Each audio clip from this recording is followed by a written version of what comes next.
అందరికీ నమస్కారం.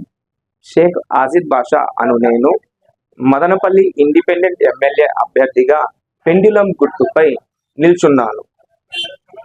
గత 30 సంవత్సరాలుగా మన మదనపల్లిలో ఏమి అభివృద్ధి సాధించిందో నేను పరిశీలిస్తూనే ఉన్నాను.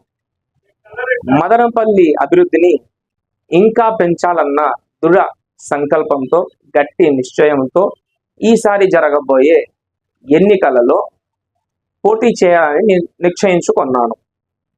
కావున మన హిందూ, ముస్లిం మరియు క్రిస్టియన్ సోదరీమణులకి విజ్ఞప్తి ఏమనగా, మీ యొక్క అమూల్యమైన ఓట్లను వేయించి మదనపల్లి అభివృద్ధికై తోడ్పడతారని విశ్వసిస్తున్నాను. మీలో ఈ ఒక్క సామాన్యుని నమ్మి మీ యొక్క అమూల్యమైన ఓట్లను వేసి